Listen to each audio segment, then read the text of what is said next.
दोस्तों, स्वागत है आपका आपके अपने स्टूडेंट्स लर्निंग चैनल में। हम लोग पढ़ रहे हैं संस्कृत निधि क्लास 6 की और ये सप्तदश पाठ है प्रयाण गीतः। और इसका हम लोग अभ्यास कर रहे थे। आज चौथा अभ्यास करना है और आज ये चैप्टर हम लोग पूरा कर लेंगे। तो अधोलिखित पदानाम विलोम पदानि लिखत। अधोलिखित मतलब नीचे लिखे हुए पदों की पदानाम पदों की विलोम पदानी लिखत। विलोम पद लिखिए, नीचे लिखे हुए पदों का क्या करिए, विलोम पद लिखिए, उसका विलोम शब्द लिखना है। ठीक है, तो देखिए क्या है कि स्वतंत्रता का विलोम क्या हो जाएगा, परतंत्रता। रक्षकः का विलोम होता है भक्षकः। क्षमः अक्षमः, वीरता कायरता। ठीक है, अब संस्कृत भाषा में अनुवादन करो, तो संस्कृत भाषा में अनुवाद करिए। कुरुत क्या है, लोट लकार में है। तो देखिए क्या है कि भारतीय ध्वज में अशोक चक्र सुशोभित है। तो जैसा लिखा हुआ है वैसे ही हम लोग अनुवाद करते हैं कि भारतीय ध्वज में, तो भारतीय ध्वजे में यह आपका सप्तमी विभक्ति है।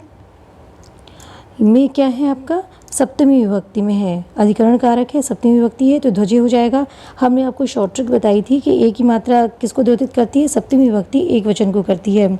तो भारतीय और अशोक चक्र सुशोभित है, तो क्या हो जाएगा इसका अनुवाद, एक मिनट देखते हैं। भारतीय ध्वजे अशोक चक्रम सुशोभितम अस्ति। यहाँ पे अस्ति कट गया है, यहाँ पे आप अस्ति लिख लीजिए, अस्ति। ठीक है, सुशोभितम अस्ति। दूसरा देखिए, राष्ट्रीय ध्वज में 3 रंग हैं। 3 क्या है, बहुवचन में है, और ये है भी देख रहे हैं ना, बहुवचन में है। तो राष्ट्रीय ध्वज में यहाँ भी अधिकरण कारक है, तो राष्ट्र ध्वजे त्रिवर्णिकाः सन्ति, 3 रंग का है। फिर देखिए क्या है, राष्ट्र सैनिकों की जय हो। राष्ट्र सैनिकों की जय हो, इसको 2 रूपों में लिख सकते हैं। एक क्या है, राष्ट्र सैनिका नाम, राष्ट्र सैनिकों, बहुत सारे सैनिक हो गए, और की है तो आपका जो है षष्ठी बहुवचन हो जाएगा। तो राष्ट्र सैनिका नाम जयम स्युः, विधिनी लकार में प्रथमा बहुवचन में आ जाएगा, मतलब प्रथम पुरुष बहुवचन में आ जाएगा स्युः। ठीक, तो राष्ट्र सैनिका नाम जयम स्युः।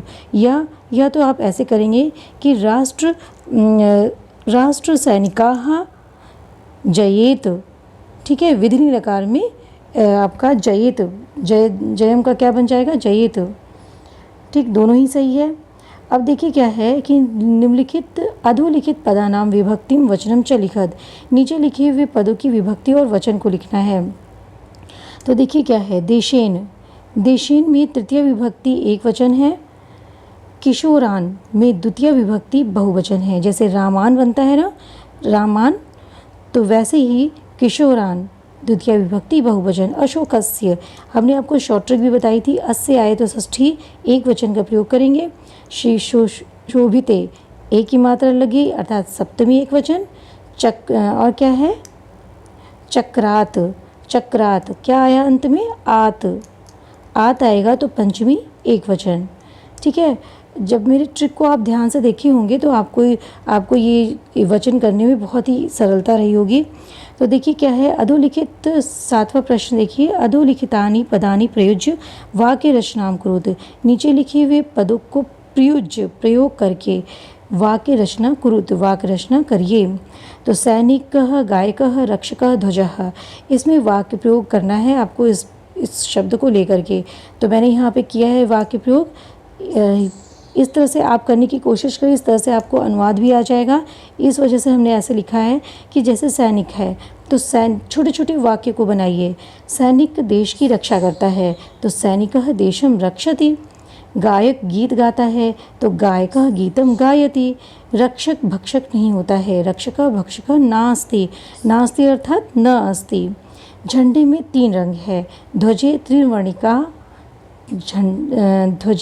त्रिवर्णिकाः, यहाँ पे आप विसर्ग लगाइए, त्रिवर्णिकाः सन्ति। ठीक है, तो ये छोटे छोटे अनुवाद हमने बनाए और बना करके उसको जो है हिंदी बनाई, उसका फिर अनुवाद किया है। इसी तरह से आप भी बनाइए और बना करके इसको जो है अनुवाद करिए। तो इस तरह से आपके अनुवाद करने में आपकी कॉन्फिडेंस बढ़ेगी। तो ये आपका जो चैप्टर था ये पूरा होता है। और नीचे शिक्षण संकेत है, और ये चीज़ ज़रूर जानिए कि एतद् अपि जानीत, जानना चाहिए क्या, कि भारतीय संस्कृतौ चत्वारः पुरुषार्थाः भवन्ति।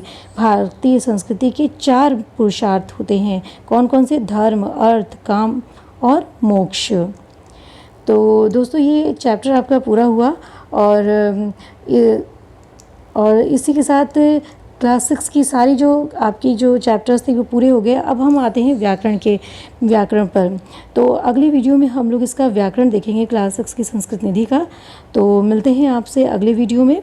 जो आपको न समझ में हमें कमेंट करिएगा, उसका उत्तर हम ज़रूर देंगे। तो दोस्तों मिलते हैं अगले वीडियो में व्याकरण के साथ में वर्ण, जिसमें सबसे पहले है वर्ण परिचय। तो हम लोग इसको विस्तृत रूप से समझेंगे और इस पर छोटे छोटे क्वेश्चंस बना कर के भी चलेंगे। ठीक है, तो तब तक के लिए फिर नमस्कार।